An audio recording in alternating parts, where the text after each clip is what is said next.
کہتے ہیں کہ مروان نے ایک دفعہ حضرت ابو ہریرہ رضی اللہ تعالیٰ عنہ سے کہا کہ میں آپ کی بہت عزت کرتا ہوں، بڑا احترام کرتا ہوں، لیکن مجھے آپ سے ایک شکوہ ہے۔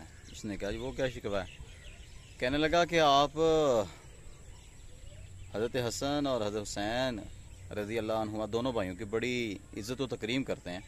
میں نے جب دیکھتا ہوں تو آپ ان کی بڑی آہ و بکت کر رہے ہوتے ہیں۔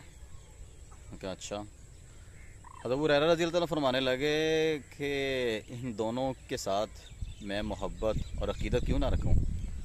فرمانے لگے کہ ایک دفعہ میں نبی کریم علیہ الصلوۃ والسلام کے ساتھ ایک سفر پہ تھا، آپ کے اہل خانہ بھی سفر میں تھے، سیدہ فاطمہ اور حسنین کریمین بھی اسی سفر میں تھے۔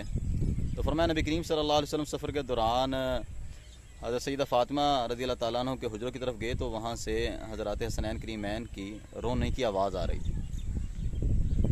تو نبی کریم علیہ الصلوۃ والسلام نے سیدہ فاطمہ سے پوچھا کہ بھئی بچے کیوں رو رہے ہیں؟ تو سیدہ نے فرمایا کہ ابا جان بچے پانی سے بلک رہے ہیں، پانی نہیں ہے، پیاس سے بلک رہے ہیں۔ نبی کریم علیہ الصلوۃ والسلام نے اپنے جو مشکیزہ تھا اس میں دیکھا تو اس میں بھی کوئی پانی نہیں تھا۔ اپنے احباب سے فرمایا کہ بھئی دیکھو سارے اپنے اپنے مشکیزے کو دیکھو کہیں سے پانی مل جائے۔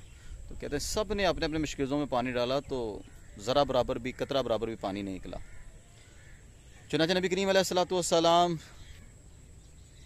اس میں شہزادوں کی آہ و بکا سے بے قرار ہوئے اور آپ علیہ الصلوۃ والسلام نے سیدہ فاطمہ کو آواز دی پردے سے پیچھے، فرمایا بیٹا ایک بچے کو مجھے پکڑا دو۔ جب انہوں نے ایک بچے کو پکڑایا حضرات حسنین میں سے ایک کو، تو انہوں نے نبی کریم علیہ الصلوۃ والسلام نے اپنے سینے سے چمٹایا ان کو اور اپنی زبان مبارک شہزادے کے منہ میں ڈالی تو شہزادے نے اپنے کریم نانا کی زبان مبارک کو چوسنا شروع کر دیا۔